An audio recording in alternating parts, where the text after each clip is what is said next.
Hey everyone, my name is Chandradeep Singh. Welcome to Bhishma GS.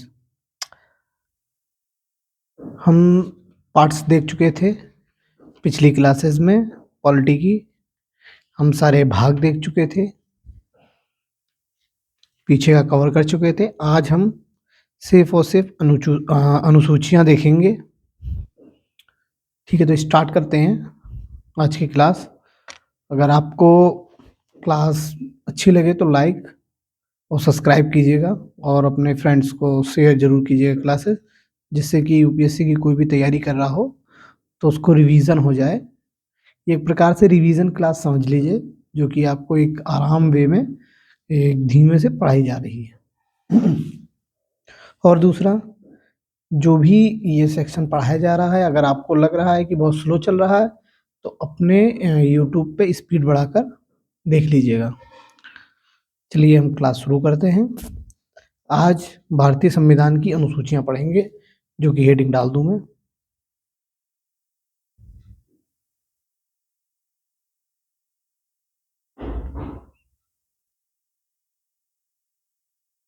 भारतीय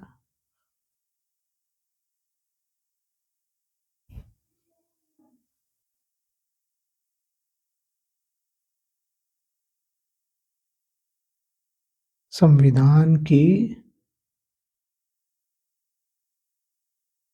अनुसूचियां मतलब अनुसूची। भारतीय संविधान की अनुसूची। ये सब एक साथ हो रहेंगी तो आपको पढ़ने में प्रॉब्लम नहीं आएगा। तो आप इसको लिख लीजिएगा। ठीक है, हम पहली अनुसूची पे चलते हैं। प्रथम अनुसूची क्या है हमारी? प्रथम अनुसूची।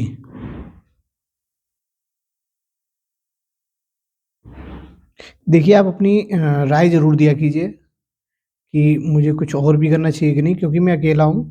तो जो हो सकता है जीएस में, जो कि मेरा ऑप्शनल सब्जेक्ट मेरा जियोग्राफी रहा है, तो उसकी भी रिकॉर्डिंग बताइएगा।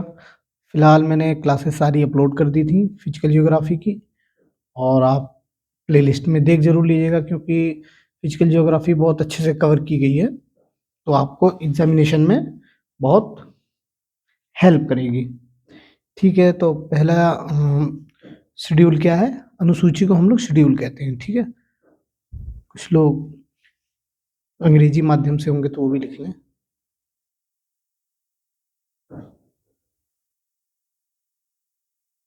शेड्यूल, ठीक है, इसको शेड्यूल भी कहते हैं। पहली अनुसूची में क्या लिखा है? पहली अनुसूची में हमारे जो राज्य हैं प्रेजेंट टाइम में, 28 राज्य व 8 union territories. 8 UT, union territory यानी संघ राज्य, संघ शासित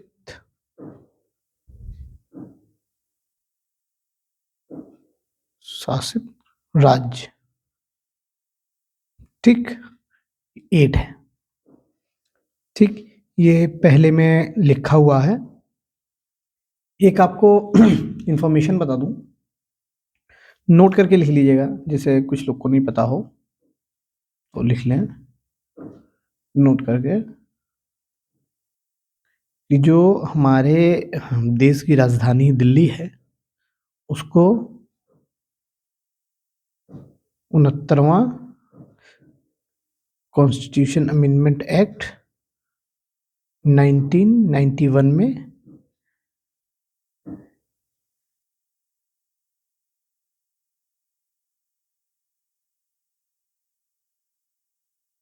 दिल्ली को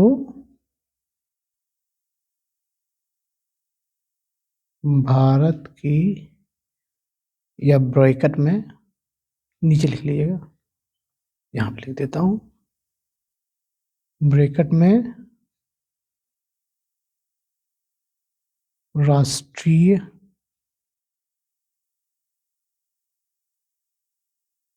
राजधानी, ठीक है, राष्ट्रीय राजधानी क्षेत्र का दर्जा दिया गया। ठीक है, ये आप नोट करके एक बॉक्स में चाहिएगा तो आप बंद कर लीजिएगा, क्योंकि आपके ऊपर है ये। ठीक,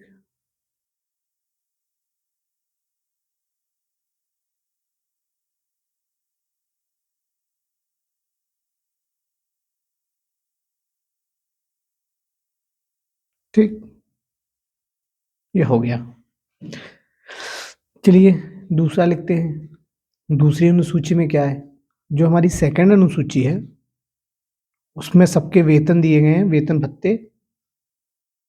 ठीक है, जो हमारा द्वितीय अनुसूची है, द्वितीय अनुसूची।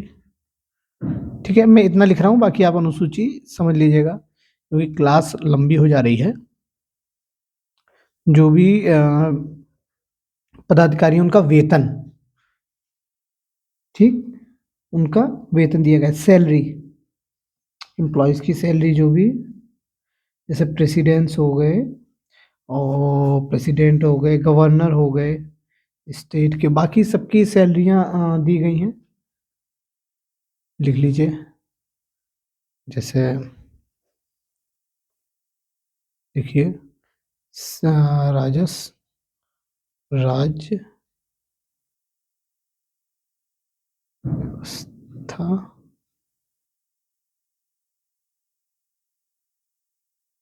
के विभिन्न भिन्न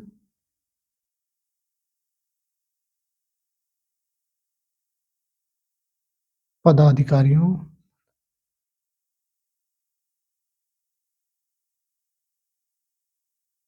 पदाधिकारियों का वेतन का वेतन व पेंशन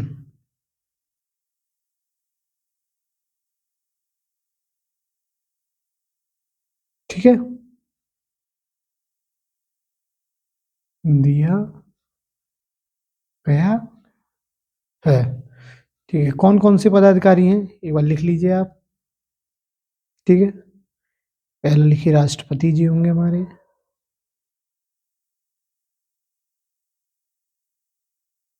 राष्ट्रपति। दूसरे राज्यपाल। आप जरूर जो प्रीवियस क्वेश्चन पेपर हैं वो ज़रूर लगाया कीजिए। वैसे अपने अपने शॉर्ट्स पे देता रहता हूँ, तो आप फॉलो कर लीजिएगा, जिससे कि आपको प्रीवियस ईयर क्वेश्चन पेपर मिलते रहेंगे। और प्रीवियस ईयर जब से आप प्रीवियस ईयर का लगाएंगे तो आपका एक माइंड सेट हो जाएगा कि ये ऐसे क्वेश्चन आते हैं। ठीक है, लोकसभा के अध्यक्ष, अध्यक्ष, लोकसभा के अध्यक्ष। ठीक है, और दिख रहा है, ठीक है, नीचे लिख देता हूँ, ये है। और उपाध्यक्ष, अध्यक्ष व उपाध्यक्ष राज्यसभा के सभापति। ठीक है, राज्य सभा के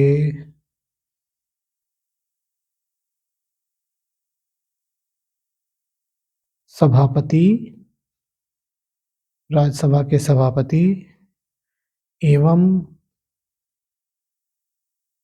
ठीक है, मैं बोल रहा हूँ, मेरे बोलने पे थोड़ा ध्यान दीजिएगा। और जो भी नहीं लिख पा रहा हो वो किनारे सुन सकता है, सुन के भी अपना काम चला सकता है। अगर राइटिंग तो वैसे सही बन रही होगी, क्या करें, पेन टेप खराब था 3 दिन से।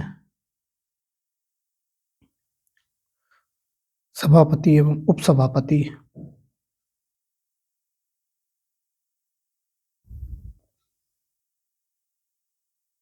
सभापति एवं उपसभापति।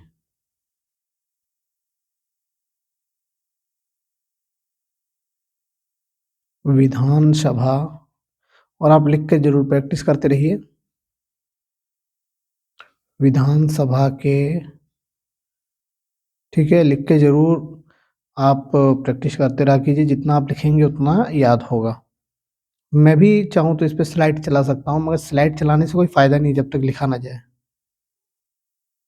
विधानसभा के अध्यक्ष, ठीक है, और उपाध्यक्ष और उपाध्यक्ष, ठीक है, विधान परिषद के सभापति,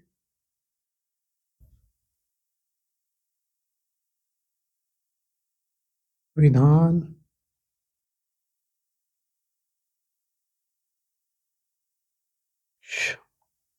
परिषद के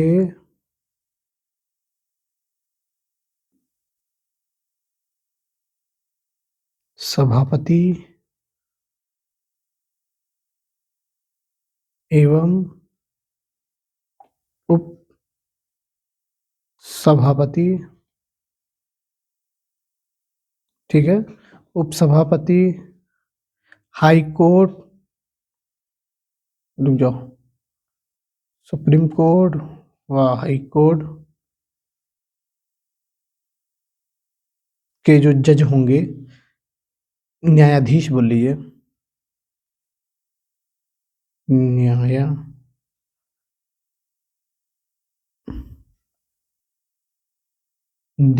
को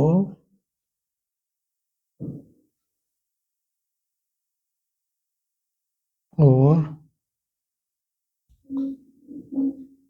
कहाँ गया पेन, न्यायाधीशों और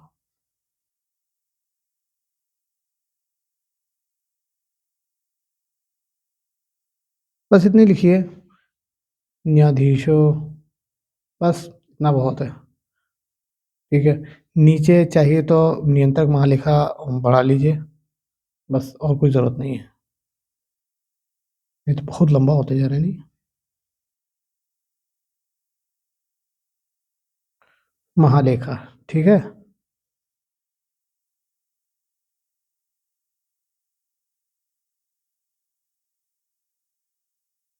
परीक्षक आदि, बस आदि लिख दीजिए, बहुत है, इतना बहुत हो गया, ठीक है। इन्हीं को प्राप्त होने वाला जो वेतन रहेगा, मैंने ऊपर लिख दिया वैसे, वेतन व पेंशन का दिया जाना, ठीक। ये नामों को याद रखिएगा। कभी कभी क्या होता है, यूपीएससी कुछ नहीं पूछती है तो एक दो नाम पूछ जरूर लेती है। तृतीय लिख लीजिए, तृतीय अनुसूची, ओह, ठीक है, तृतीय अनुसूची।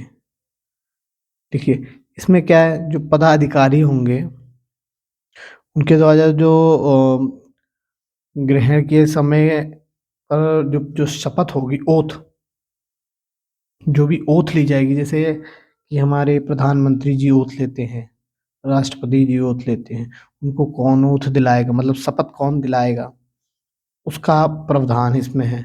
आप सीधा सीधा लिख सकते हैं कि जो, लिख लीजिए ये, पद ग्रहण के समय ली जाने वाली शपथ, बस इतना लिख लीजिए, पद ग्रहण के समय समय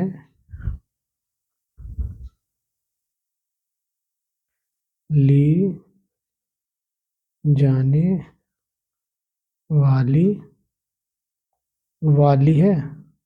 वाली शपथ। इसमें सब आएंगे,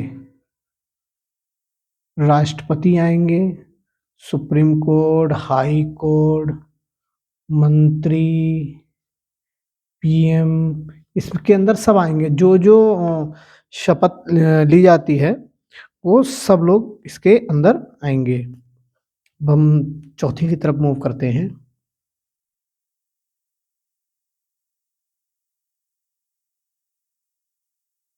नहीं आ रहा ना, ठीक है, इधर लिखता हूँ। मेरी कोशिश है कि लिख के ही पढ़ाया जाए, क्योंकि लिख के पढ़ाया हुआ बहुत ऑथेंटिक और बहुत सही होता है। मैं भी चाहूँ तो लगा सकता हूँ स्लाइड्स, कोई मतलब नहीं है उनका। चौथी अनुसूची, इसमें जो विभिन्न राज्य हैं, संघ क्षेत्र हैं, उनकी राज्यसभाओं का जो प्रतिनिधित्व कौन करेगा उसका विवरण दिया गया है। कैसे? जैसे जो भी राज्य क्षेत्र होंगे, राज्यसभाएं होंगी ना उसमें, जैसे कुछ राज्यसभाओं से जो मेंबर आएंगे इलेक्ट होकर, उनका दिया गया है। ऐसे ही आप लिख लीजिए, ठीक है, लिख लीजिए इसको। लिखिए विभिन्न, फिर छोड़ दिया बहन। लिखिए विभिन्न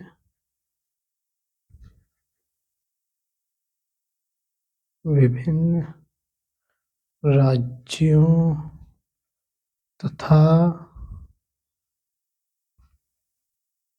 संघीय क्षेत्र या यूनियन टेरिटरी, ये राज्य माने स्टेट यूटी की यहाँ लिख देता हूँ कि राज्य सभा में प्रतिनिधित्व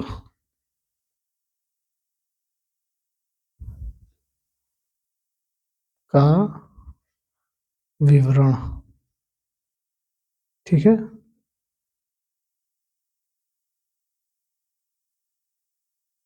विवरण दिया गया है। ठीक है, ये आपको पता चल गया ना। जैसे भी किस क्षेत्र से राज्यसभा मेंबर इलेक्ट होंगे, कैसे होंगे, वो हम आगे पढ़ेंगे। मगर जिस जिस अनुसूची में जो जो दिया गया है आप एज इट इज लिख लीजिए, जिससे कि आपको कहीं अलग अलग भटकना ना पड़े, पन्ने ना पलटने पड़े, एक ही जगह लिखा मिल जाए आपको। तो इसको लिख लीजिए किसी एक जगह। हम चलिए पांचवी पे आते हैं।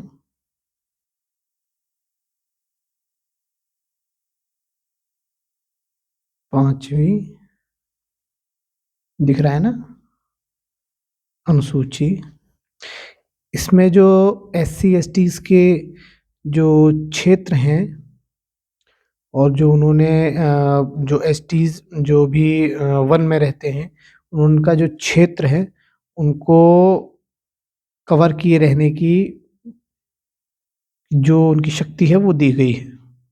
जैसे आप लिख सकते हैं, जैसे जो उनका प्रशासन है जैसा चल रहा है, उनके जो क्षेत्र जैसे आदिवासी जैसे रहते नहीं, उनके वन क्षेत्र जैसे आपने देखा होगा, आपने RR मूवी देखी होगी तो उसमें लिखा होगा जल जंगल जमीन, लिखा होगा ना, ये आदिवासियों की ही लाइन है।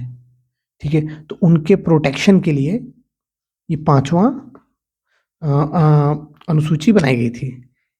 ठीक है, लिख लीजिए इसको भी। लिखिए इसमें विभिन्न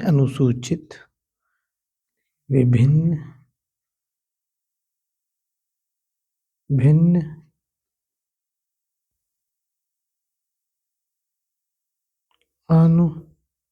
अनुसूचित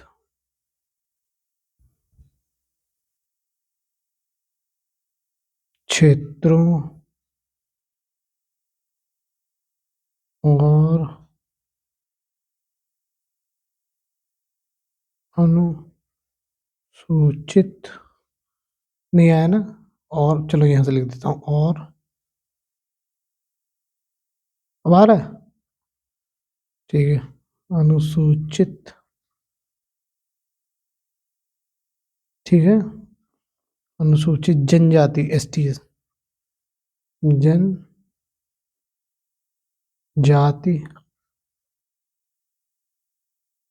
आ रहा है ना, छोटा लिखने की कोशिश कर रहा हूँ भाई, के प्रशासन, के प्रशासन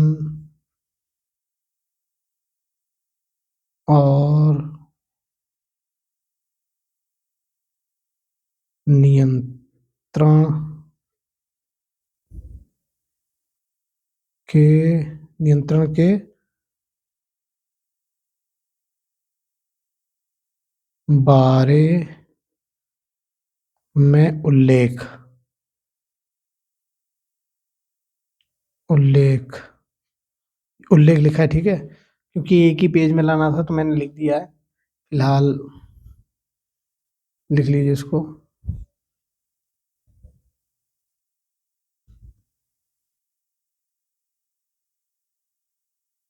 ठीक है, लिख लिया होगा आपने, छठवां लिखिए।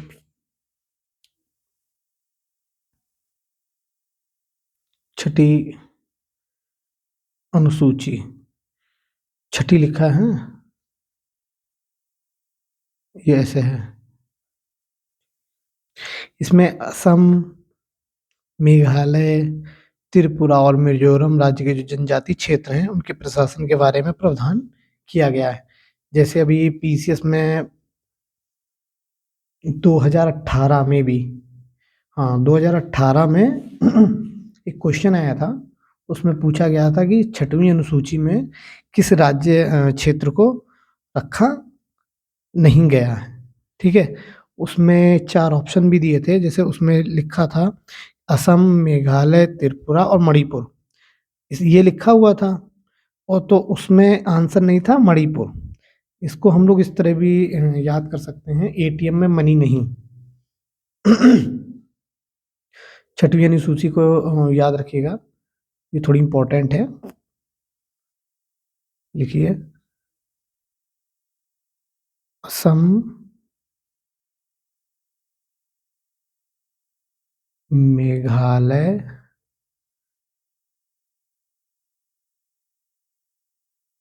त्रिपुरा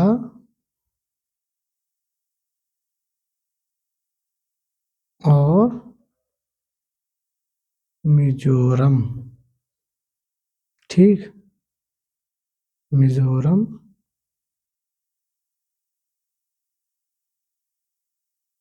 राज्यों के जनजाति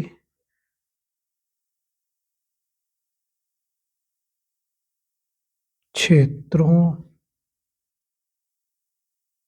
के प्रशासन, शासन, छात्रों प्रशासन के बारे में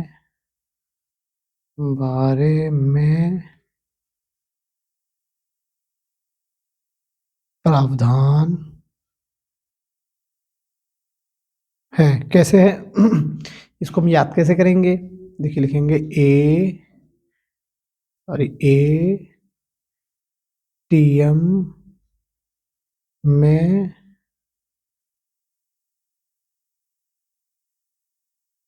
मनी नहीं, ठीक है। एटीएम में जैसे ए का मतलब असम, त्रिपुरा, मेघालय, और ये मनी का मतलब क्या हो गया? मणिपुर। यानी इसमें मणिपुर नहीं है। और बाकी कौन कौन बचे? असम हो गया, असम, त्रिपुरा और मिजोरम और मेघालय। मेघालय, ठीक है, ये हो गया। ठीक, ये जो ट्रिपल एम है इसमें से एक एम नहीं रहेगा, जिसमें जिसका नाम है मनी। चार दोस्तों में जो पांचवा दोस्त है उसका पैसे ज्यादा है, उसे पैसे का घमंड है, तो इसीलिए पैसे वाले को हम नहीं रखेंगे। पैसे वाले का पास क्या है? मनी। मनी को हम अपने ग्रुप में शामिल नहीं करेंगे, हम गरीबों का साथ रहेगा। ठीक है, इस तरह भी याद कर सकते हैं। याद करने के कई तरीके हैं, मैंने आपको एक बता दिया है। लिख सकते हैं एटीएम में मनी नहीं। बाकी आपको कोई और तरीका आता हो तो उस तरीके से याद कर लीजिएगा। एक और लिखिए।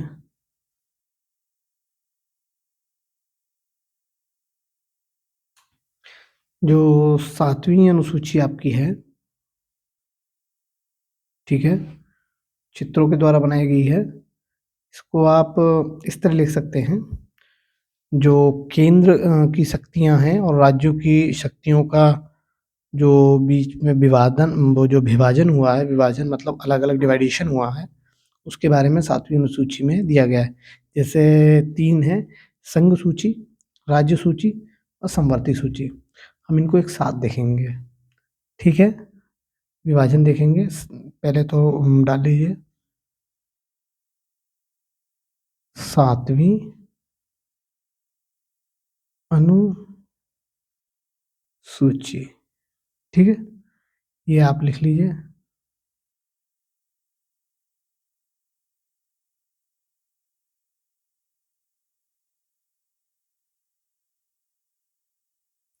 लिख लीजिए सातवीं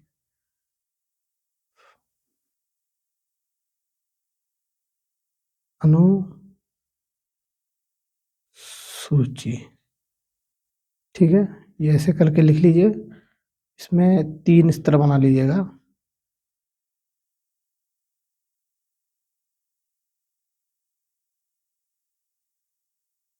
ठीक है, यहाँ लिखिएगा संघ, पहले आएगा संघ सूची, राज्य की सूची, फिर समवर्ती। समवर्ती सूची। आप अपने सुझाव हमें कमेंट में लिख दिया कीजिए, जिससे कि हम आपको देखकर रिस्पॉन्ड कर सकें। ठीक है, और क्लास अच्छी लग रही हो तो आप अपने फ्रेंड्स को भेज सकते हैं। ठीक है, तो जो पहले जो हमारा संविधान जब लागू हुआ था उस समय संघ में 97 विषय थे,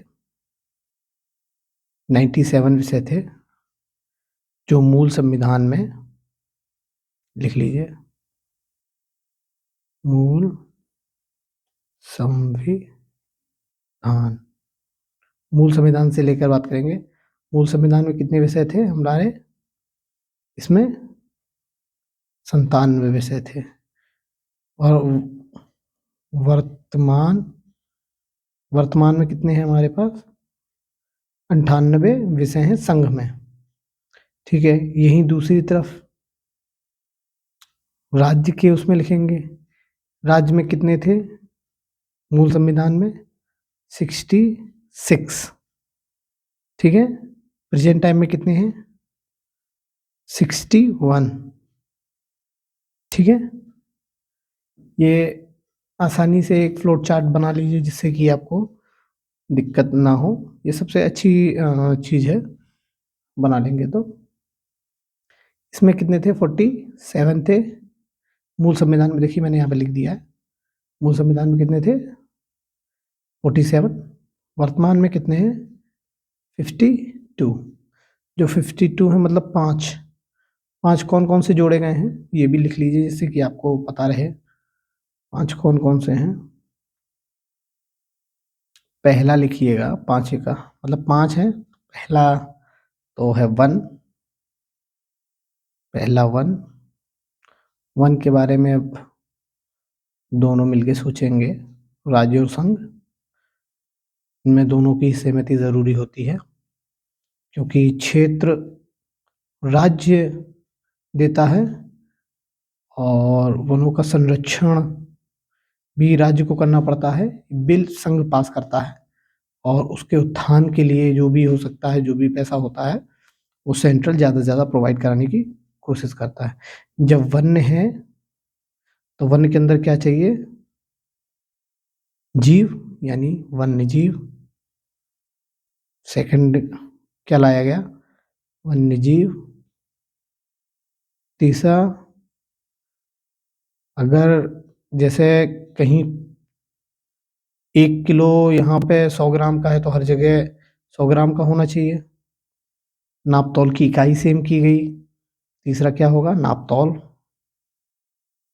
ठीक है, नाप तौल मतलब सामान इक्वली हर जगह।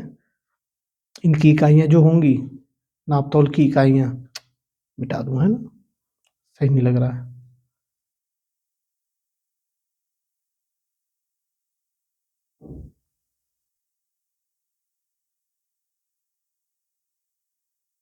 लिख लीजिए नापतौल।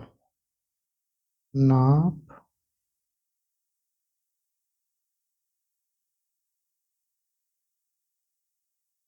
तौल। अब ठीक है, नापतौल हो गया। चौथा लिखिए। चौथा, अब जब नापतौल हो गया, अगर कोई गलत काम करेगा तो उसे किस में लाएंगे? न्यायिक प्रशासन में। तो ये लिख लीजिए,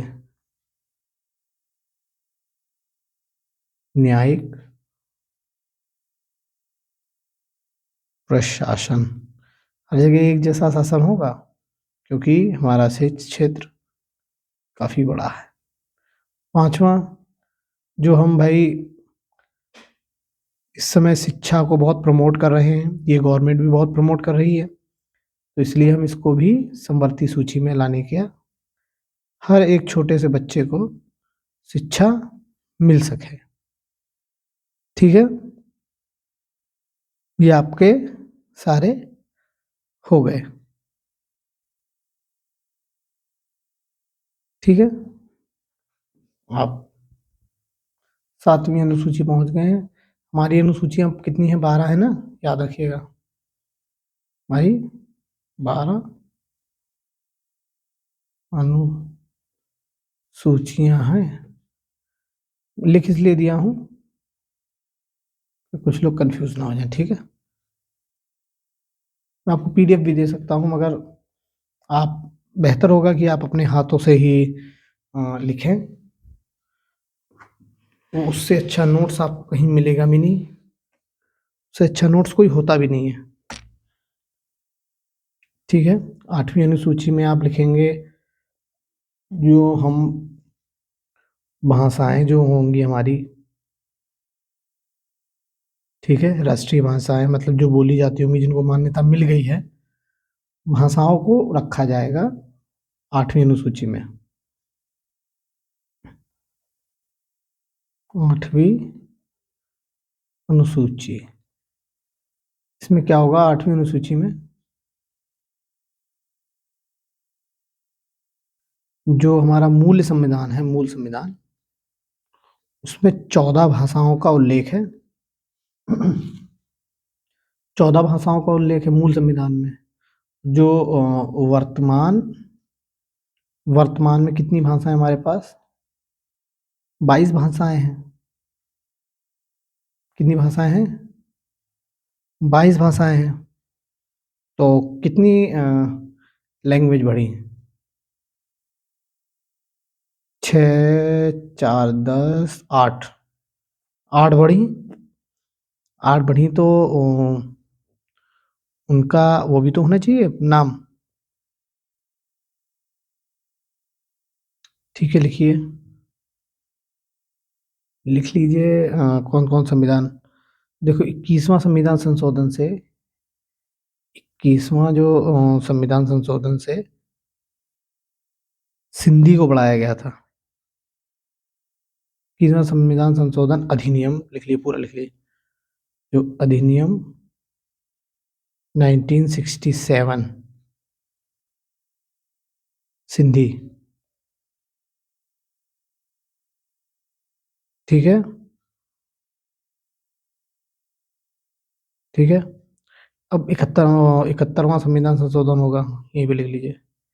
71वां कॉन्स्टिट्यूशन अमेंडमेंट एक्ट 1992, 1992। इसमें कोंकणी, इसमें कौन सी पड़ेगी? कोंकणी, कोंकणी। थोड़ी सी राइटिंग लिख नहीं पा रहे हैं, ठीक है। और मणिपुरी, मणिपुर की भाषा मणिपुरी। और हमारा उससे लगा हुआ है देश से नेपाल, तो नेपाली। और हम बांग्ला तो बोलते ही हैं, ठीक है, नेपाली, ठीक है। ये हो गई, कितनी हो गई? 1, 3, 4 हुई हैं, अभी तो और बाकी हैं। लिखिए 52वां संविधान संशोधन अधिनियम, 92वां कॉन्स्टिट्यूशन अमेंडमेंट एक्ट 2003, 2003। इसमें कौन कौन सी बढ़ेगी भाई? मैथिली, मैथिली। भैया मैथिली, मैथिली ठाकुर का गाना सुना है किसी ने? बहुत अच्छा सुनने में आता है, बहुत अच्छे भजन गाती है, सुनिएगा। सुनने में आया, मैंने भी सुना नहीं है, सुनिएगा जरूर। संथाली, संथाली। डोगरी, डोगरी वाला जैसा फार्म निकल रहा है ना, डोगरी, डोगरी, ठीक है। एवं बोडो। इसे देखो पहले, 1, 2, 3, 4, 5, 6, 7, 8, 8 भाषा हो गई ना? देखो हो गई 8 भाषा। देखो, 1, 2, 3, 4, 5, 6, 7, 8, 8 भाषाएं हो गई। कितना है? 8 ही भाषा बड़ी थी ना। सिंधी बड़ी, ये वाला ली, ली, री, डो, ये सब नौ सेवन सिस्टर की भाषा टाइप की नहीं लग रही है आपको? जैसे ली, मैथिली, संथाली, जीली, डोगरी, ली, री, दो, ऐसा टाइप का नहीं लग रहा है आपको? इनको याद जरूर कर लीजिएगा, ये पूछ लेती है डायरेक्ट, डायरेक्ट क्वेश्चन यहीं से उड़ जाता है कभी कभी। इन लैंग्वेज को याद रखिएगा। 92वां संविधान संशोधन अधिनियम 2003, ठीक है, तो याद रखिएगा। अब हम आएंगे 9वीं अनुसूची पे, 9वीं अनुसूची पे आएंगे हम लोग।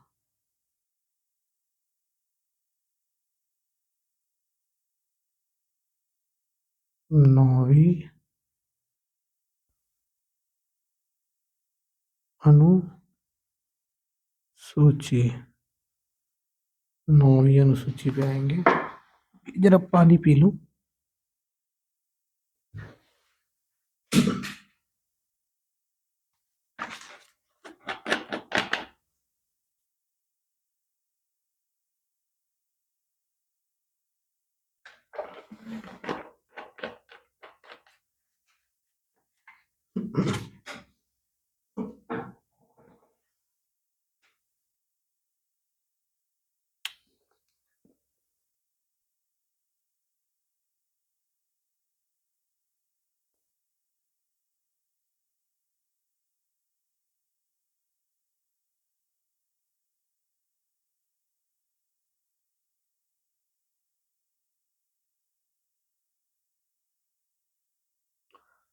हम्म,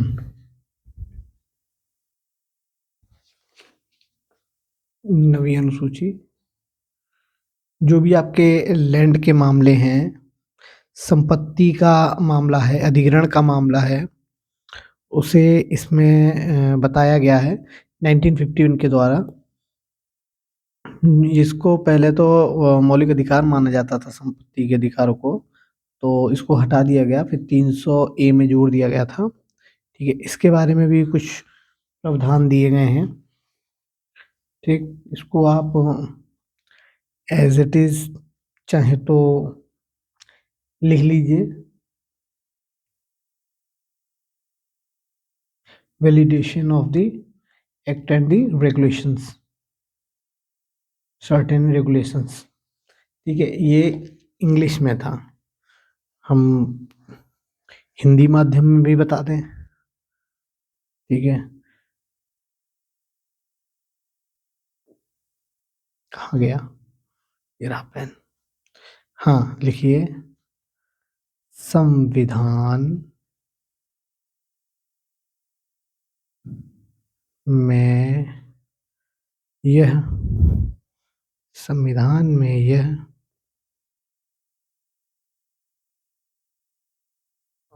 अनुसूची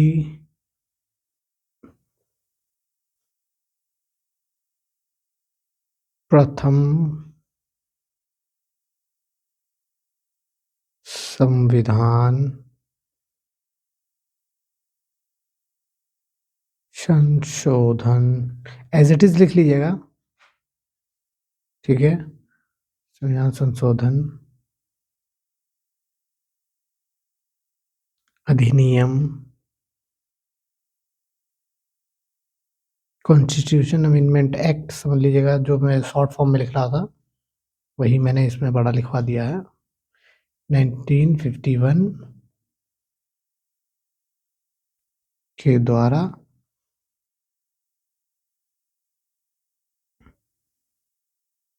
जोड़ी गई। ठीक,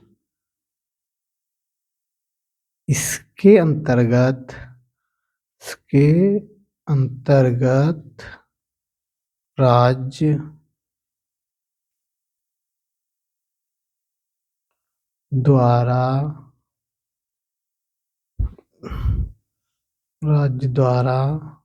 संपत्ति के अधिग्रहण, संपत्ति के अधिग्रहण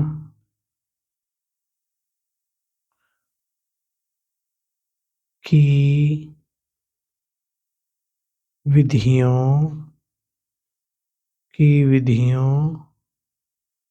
का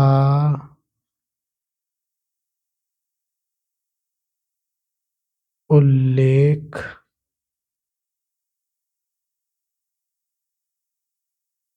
किया गया है, उल्लेख किया गया है। इस अनुसूची में सम्मिलित इस अनुसूची में सम्मिलित विषयों को न्यायालय न्यायालय लिखा है, ठीक है, न्यायालय में चुनौती नहीं दी जा सकती है, दी जा सकती है।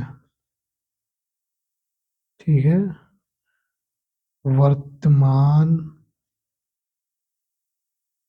में इस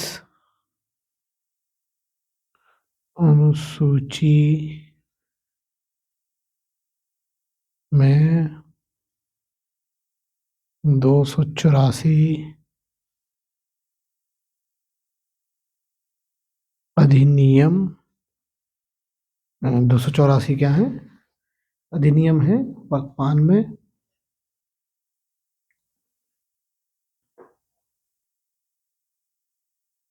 ठीक है, ये कब की बात है, जब नवी अनुसूची बनी थी, मगर हम देखेंगे कि 2007 में इसको भी न्यायिक समीक्षा के अंतर्गत लाया गया था। ठीक है, 2007 में हम देखेंगे। ठीक है, कब लाया गया था, न्यायिक समीक्षा पहले इसकी क्या थी, नवी सूची की नहीं की जा सकती है, जो मूल कॉन्स्टिट्यूशन में लिखा हुआ था।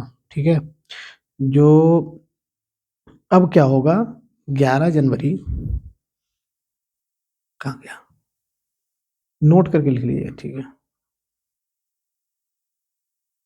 11 जनवरी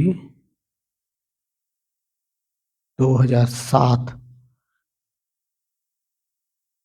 के संविधान संविधान पीठ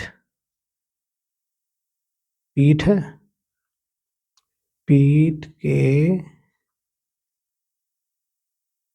एक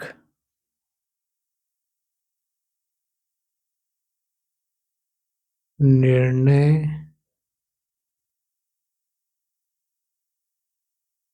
द्वारा यह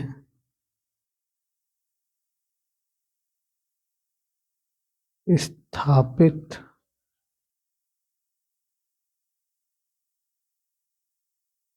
किया गया है कि नवी अनुसूची में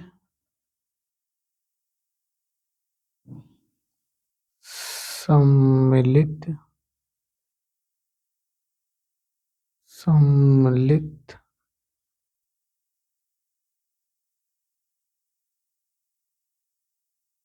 किसी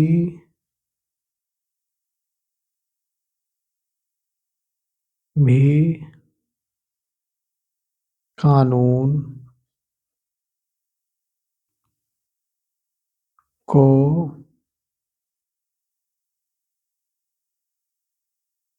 इस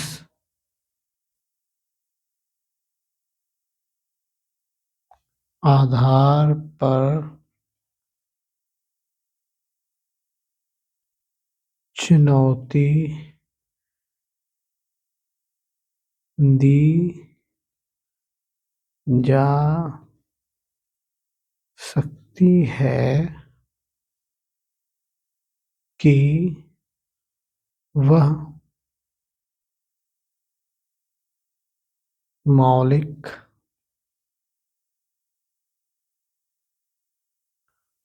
अधिकारों का उल्लंघन करता है तथा सुप्रीम कोर्ट में इन इन कानूनों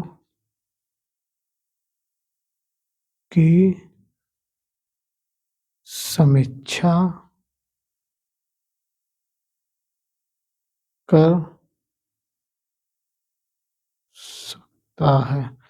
सुप्रीम कोर्ट इन कानूनों की समीक्षा, ये नहीं होगा,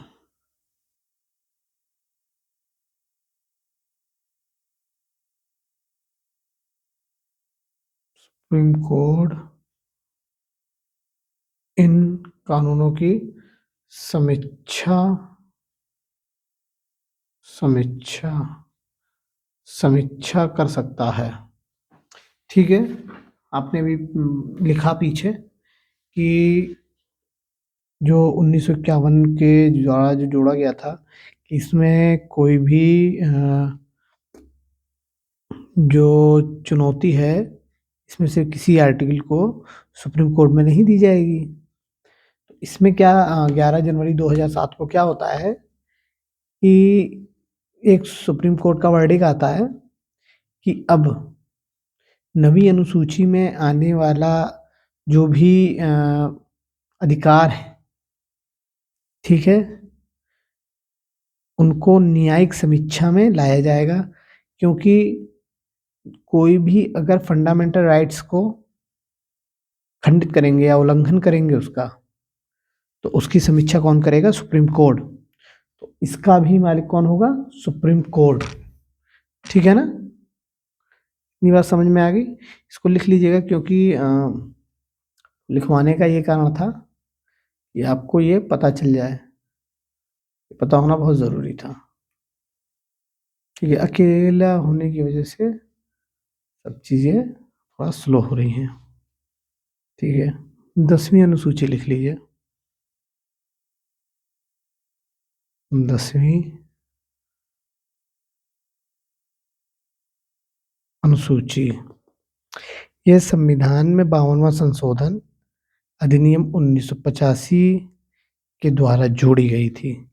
इसमें दल बदल से संबंधित प्रावधान का उल्लेख है। ठीक है, क्या है इसमें? दल बदल का उल्लेख है। जैसे कुछ मान लीजिए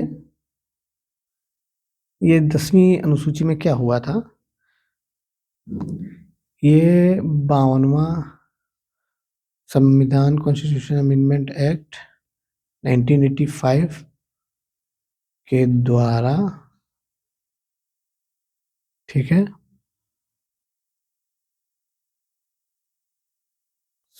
संविधान में जोड़ी गई थी। ठीक है, इसमें होता क्या है, जैसे मान के चलिए, उदाहरण लिख लीजिए। जैसे समझिए बीएसपी व बीजेपी दो पार्टियां, ठीक है। अब इसके पास जैसे यहाँ पूर्ण बहुमत है 402 की, यूपी, ठीक है। इसमें पूर्ण बहुमत कितने की है? 402 की। अब ये 326 सीटें ले आई, ठीक, और कुछ दल पाए, ठीक, समझ लीजिए 60 सीटें ये ले आई, ठीक। अब ये चाहे, नहीं इसको मत मानिए, मैं बताता हूं आपको, ऐसे मानिए।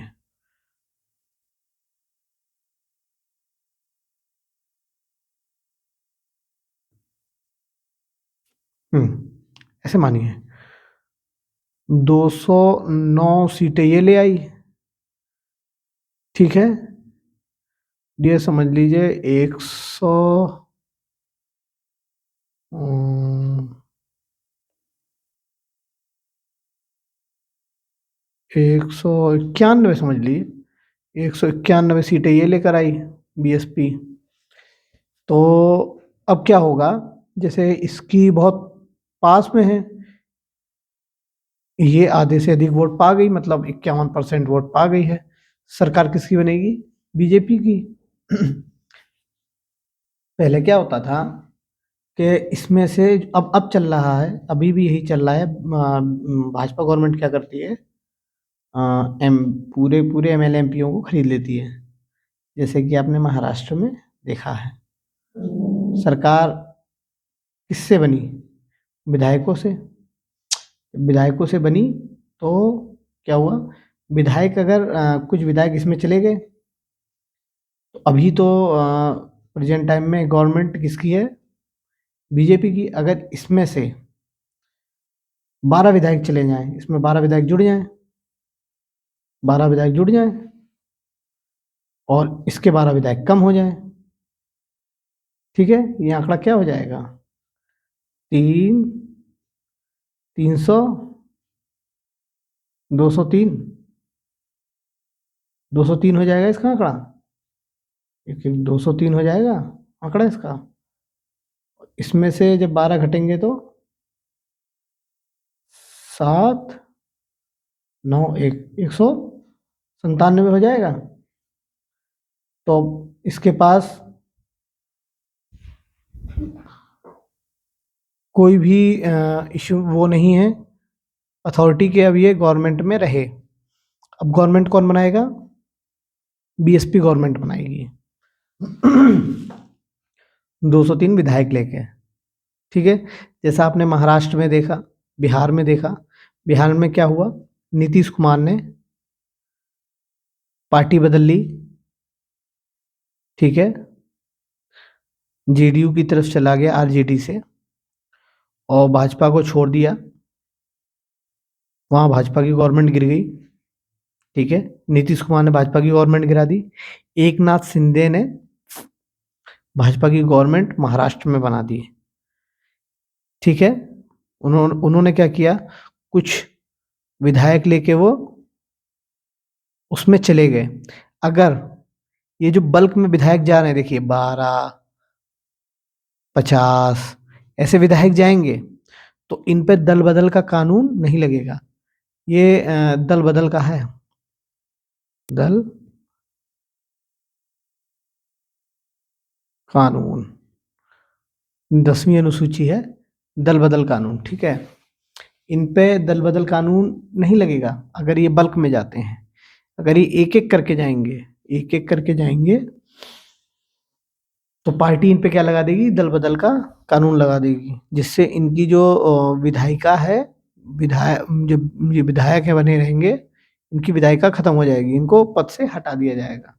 क्यों? क्योंकि पार्टी के अगेंस्ट गए हैं। और अगर कोई खुश नहीं है तो वो बल्क में जा सकते हैं। ठीक है, बल्क में जाने पर कोई ऐसा व्यवधान नहीं है। इसीलिए इसको 52वां कॉन्स्टिट्यूशन अमेंडमेंट एक्ट 1985 बोलेंगे, 52वां संविधान संशोधन। ये याद रखना, ये एक ये याद रखना, एक ये दल बदल कानून याद रखना, और किसके अंतर्गत आता है? 10वीं अनुसूची के अंतर्गत आता है, ये याद रखना। ठीक है, बाकी ये सब बातें तो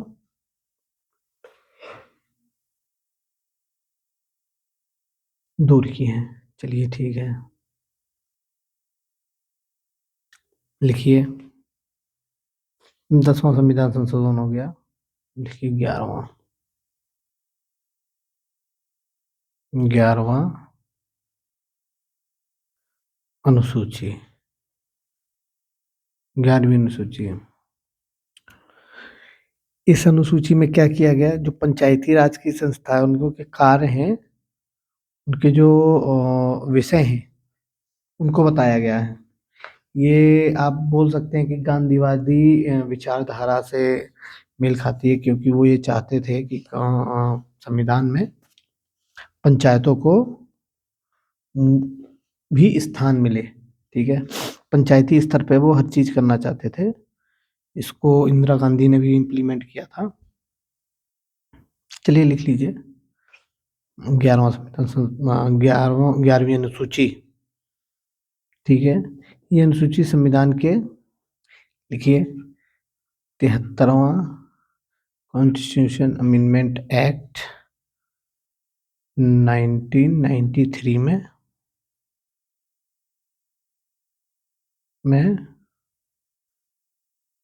संविधान में जोड़ा गया। ठीक है, इसको इसमें जोड़ा गया। इसमें क्या था? ये अमेंडमेंट क्या लेकर आएगा? ये अमेंडमेंट लेकर आएगा कि इसमें जो पंचायती राज के संस्थानों के कार्य हैं, उनके लिए 29 विषय इनको दिए जाएंगे। 29 विषय इनको दिए जाएंगे कि इन पे आप ये काम कर सकते हैं। तो आप लिख लीजिए 29 विषय, 29 विषय या है ये 29 विषय किसको दिए जाएंगे? पंचायती राज पंचायती राज को दिए जाएंगे। ठीक है, पंचायती राज को, ठीक है, हो गया। अब लिखिए 12वां अनुसूची, 12वीं अनुसूची। ये 73वां संविधान संशोधन हुआ था।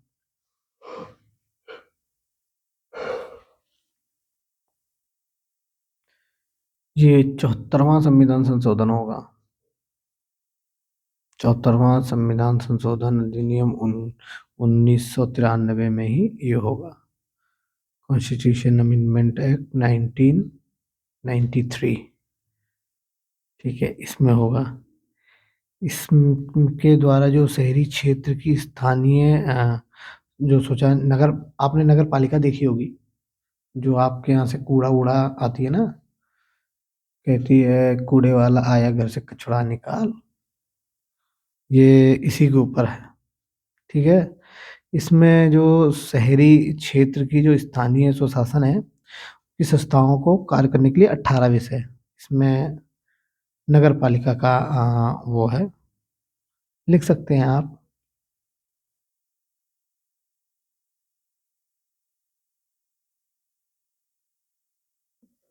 नगर पालिका, ठीक है, नगर पालिका लिख सकते हैं आप। इसमें जो शहरी हैं देते 74वां संविधान संशोधन अधिनियम 1923। ठीक है, आप लिखिए शहरी क्षेत्र की स्थानीय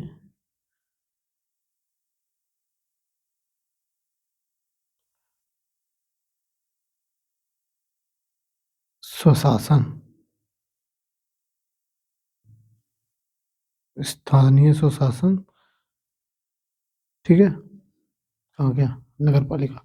नगर पालिका में विषयों की संख्या कितनी है, 18।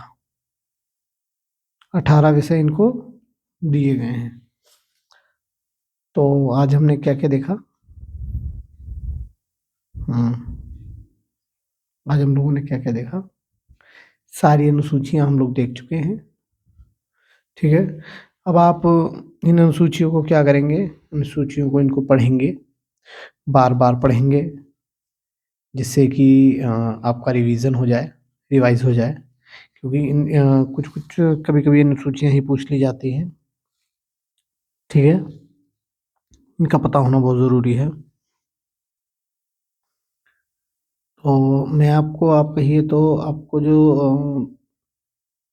जो राज्य पुनर्गठन के द्वारा जो राज्य बनाए गए हैं, राज्यों का गठन चाहिए तो एक उसमें लिख लीजिए, थोड़ा सा ऐसे ही ऊपरी ऊपरी में लिख लीजिए, आप लिख लीजिए, थोड़ा आपका भी रिवाइज हो जाएगा, थोड़ा सा अच्छा रहेगा अगर आप लिख लेंगे तो। आप जैसा कहिए, कहिए तो करें, कहिए तो इसको छोड़ें, बोलिए। हम्म,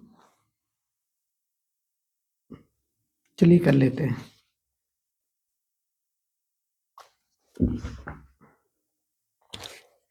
देखिए बहुत छोटी सी हेडिंग है, लिख लीजिए राज्य का पुनर्गठन। ठीक है, इसको लिख लीजिए, थोड़ा सा आप ही के काम आ जाएगा ये, थोड़ा सा सन याद रहेगा कब कब हुआ, लिख लीजिए राज्यों का पुनर्गठन, राज्यों का पुनर्गठन। ठीक है, इसे पुनर्गठन किसके आधार पर किया गया था, भाषा के आधार पर। ठीक,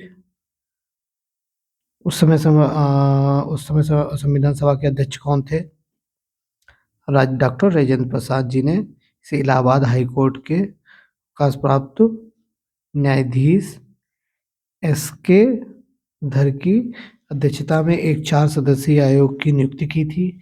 इस आयोग ने ही भाषा के आधार पर, ठीक है, राज्यों के पुनर्गठन के में इनका विरोध किया था, जिसमें प्रशासनिक जो भी सुविधाएं हैं उनको आधार पर राज्यों का समर्थन किया था। ठीक है, जो राज्य अलग हुए थे उन राज्यों को लिख लीजिए। पहले एक छोटा सा हेडिंग है, इसको आप लिख लीजिए। से ये थोड़ी सी इम्पोर्टेंट है हल्की सी, कि पहली बार जो भाषा के आधार पर राज्य बना वो कौन सा था। जैसे आंध्र प्रदेश पहला बना 1 अक्टूबर को। थोड़ा सा इसकी पृष्ठभूमि जान लीजिए। जैसे एक राम लल्लू हुए, रामलुलू, रमुलुलू ऐसे करके कुछ थे, रामलुलू ऐसे कुछ थे नाम उनका।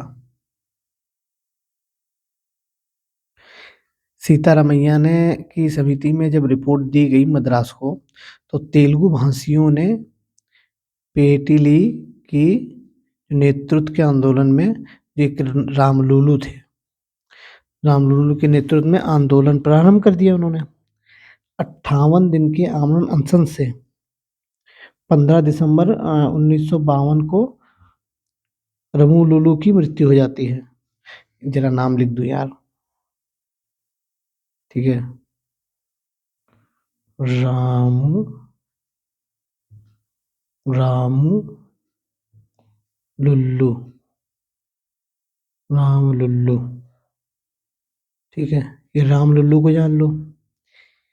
ये क्या करते हैं, अनशन पे बैठ जाते हैं। ये कहते हैं भाषाई आधार पे हमारे राज्य को बांटो। जो जहाँ जहाँ तेलुगु लोग बोलते हैं, जैसे जहाँ ये कहाँ के कब वो थे, पहले तो ले लिख दिए तेलुगु, तेलुगु, तेलुगु, ठीक है, तेलुगु जान लीजिए। ठीक है, ये तेलुगु थे। उन्होंने कहा जो जो भाषा के आधार पे हमारे इसको बांटिए, राज्य को। बैठ गए थे। इन्होंने कहा कि अगर आप भाषा के आधार पे नहीं बांटेंगे तो हम अनशन करेंगे। तो ये अनशन क्या करते हैं, ये 58 दिन का आमरण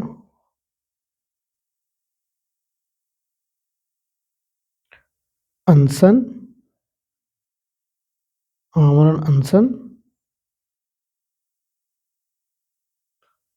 की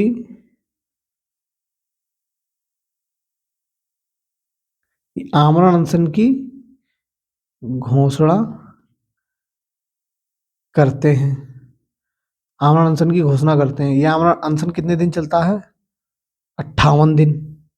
58वें दिन क्या होता है, 58वें दिन ये जो राम लुलू हैं, राम लुलू, इनकी क्या होती है, मृत्यु। इनकी क्या हो जाएगी, मृत्यु हो जाएगी राम लुलू की। जब राम लुलू की मृत्यु हो जाएगी तो प्रधानमंत्री जो उस समय थे हमारे नेहरू जी, जब इनकी मृत्यु हो जाएगी तब नेहरू जी आएंगे। तब नेहरू जी आएंगे तेलुगु भाषियों के लिए एक पृथक राज्य। ठीक है, अब आएंगे वो नेहरू जी आए, देखिए लिख दिया मैंने। अब क्या करेंगे, नेहरू जी आए, ये उस समय पीएम थे। वो आएंगे, क्या करेंगे, तेलुगु भाषियों के लिए एक अलग राज्य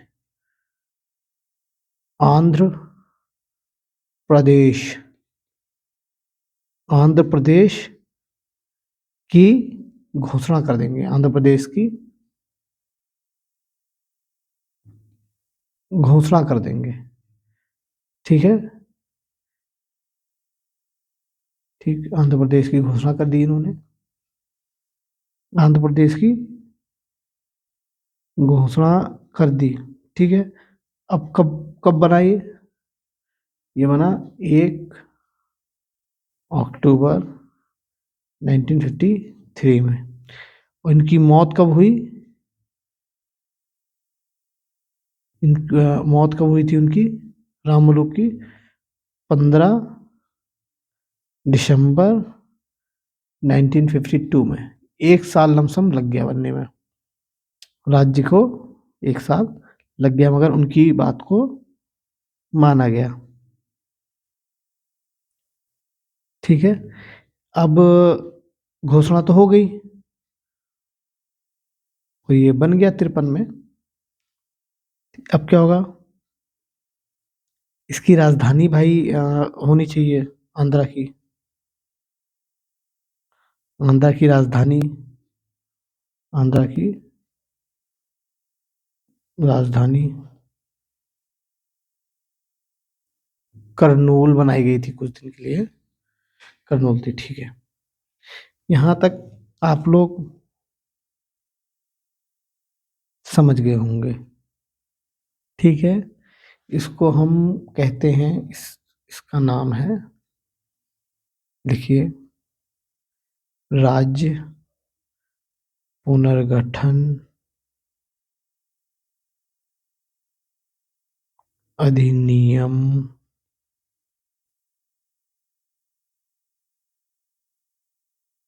1956 में पास किया गया था। इसे राज्य पुनर्गठन अधिनियम 1956 में इसको पास किया गया था।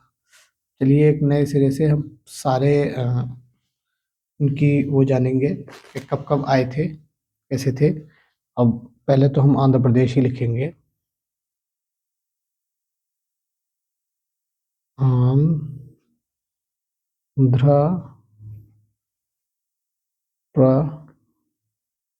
प्रदेश, आंध्र प्रदेश सबसे पहला।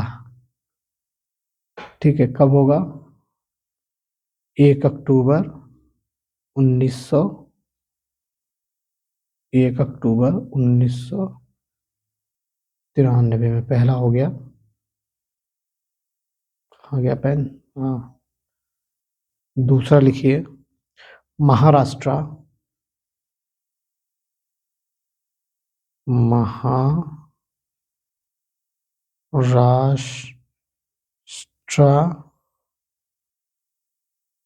1 मई 1960 में इसको अलग किया गया। किससे? गुजरात से। गुजरात से ही तो अलग हुआ था ये। पहले ये पूरी बम्बई प्रेसिडेंसी थी। ठीक है, जिसको ना पता हो उसको बता दिया मैंने। अंग्रेजों के समय में बहुत बड़ी प्रेसिडेंसी हुआ करती थी ये। इन दोनों को अलग कर दिया गया।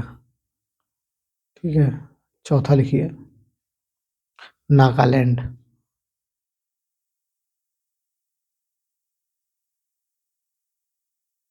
नागालैंड क्या होगा? 1 दिसंबर को, देख रहे हैं, मई और दिसंबर। 1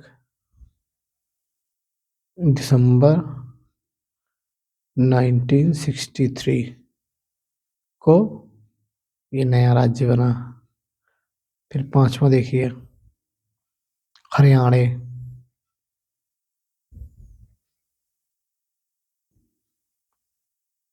हरियाणा कब बना? 1 नवंबर को, 1 नवंबर 1966। ठीक, पांचवा हो गया। छठवां लिखिए, हिमाचल प्रदेश।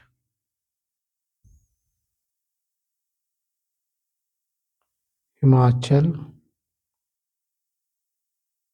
प्रदेश 25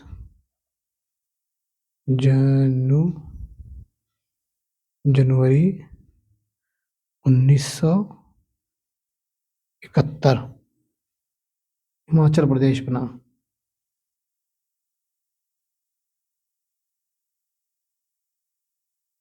ठीक है, 6 हो गए, अब लिखिए 7। सातवां लिखिए मेघालय।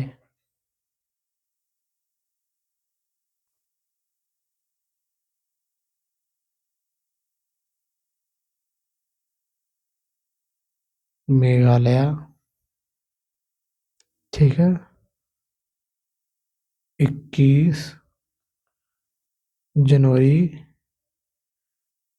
1972। 1972, इस दिन याद रखिएगा। 71 में कौन अलग हुआ था? हिमाचल प्रदेश। और 92 में कौन, 72 में कौन अलग हो रहा है? मेघालय। अब 72 में ही ये मेघालय अलग हुआ, मणिपुर अलग हुआ, इसी में त्रिपुरा भी अलग होगा। ठीक है, सातवां हो गया। आठवां मेघालय हो गया, मणिपुर। नौवां त्रिपुरा। त्रि त्रिपुरा। ठीक है, कब होंगे ये? 21 को। 21 को कब? जनवरी। जनवरी 92। 92। ओ, सॉरी सॉरी सॉरी सॉरी, 72। 72 में होंगे ना ये? देखो 72 में हुए।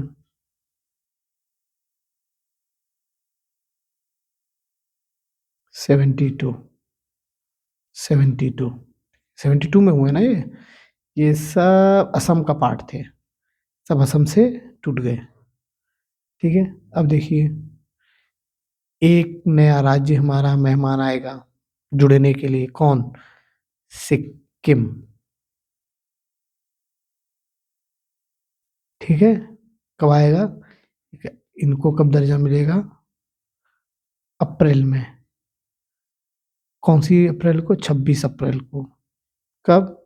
1975 में। 1975 में सिक्किम आके भारत से मिल गया। 11वां लिख लीजिए, मिजोरम। मिजो मिजोरम। ठीक है, 20 फरवरी को अलग होता है ये। 20 फैब 1985। 87, सॉरी, 1987। हाँ, 1987। हाँ, 1987 ही है। अरुणाचल प्रदेश। अरुणाचल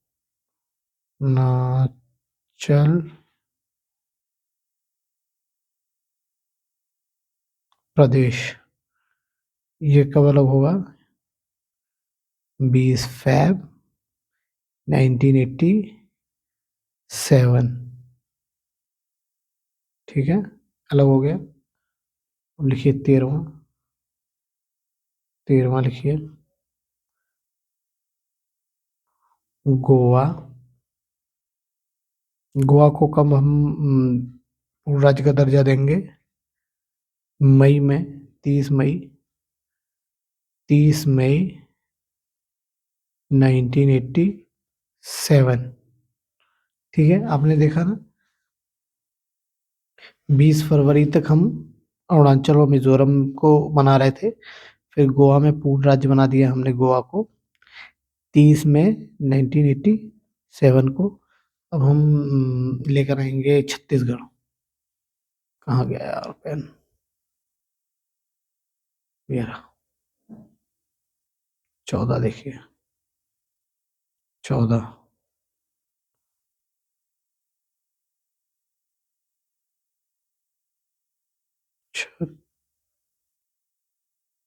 36। वाह, ठीक है, एक 1 नवंबर सन 2000 को छत्तीसगढ़, इसी समय बनेगा उत्तराखंड, उत्तर प्रदेश कट के उत्तराखंड, उत्तराखंड, ये भी कब बनेगा? नवंबर, नवंबर 9 सन 2000, सन 2016।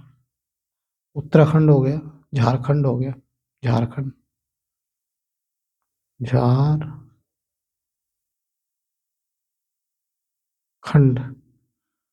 झारखंड 15 नवंबर सन 2000।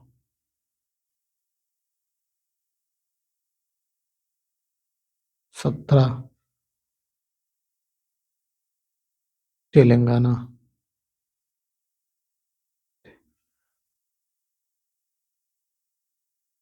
तेलंगाना,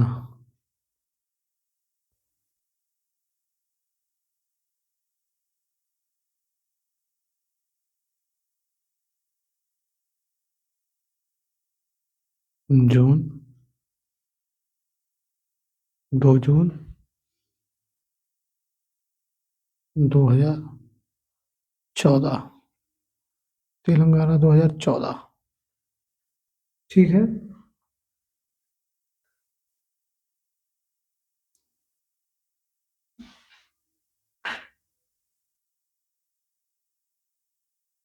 ठीक है, ये बना सबसे आखिरी। इसमें लोकसभा सीटें कितनी है?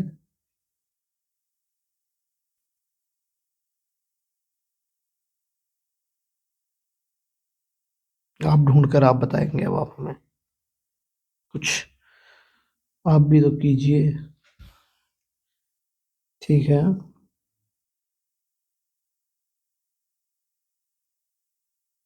ठीक। और हम लिखना चाहे तो एक और लिख सकते हैं, जैसे जम्मू और कश्मीर भी तो एक हो गया है, जम्मू कश्मीर एक हो गया, लद्दाख अलग हो गया। ठीक है, जम्मू कश्मीर व लद्दाख, उसमें से धारा 370 हट गई है, 35A नल एंड वाइड हो चुका है, अब पूर्ण रूप से भारत का हिस्सा है। ठीक, ये पता होगा आपको। चलिए, आज की क्लासेस हम यहीं पर रोक देंगे। हाँ, एक मिनट, एक मिनट, एक मिनट। अगर आपको क्लास अच्छी लगी हो तो लाइक करें, कमेंट करें और अपने फ्रेंडों को शेयर जरूर करें, जिससे कि इस क्लास का बेनिफिट हम लोग को मिल सके। So I humble request you, please send your friend my YouTube channel. Please search it and read it and study it, please. So I humble request, okay? Say one topic in there, which is one topic. So you study in this time, next time, and next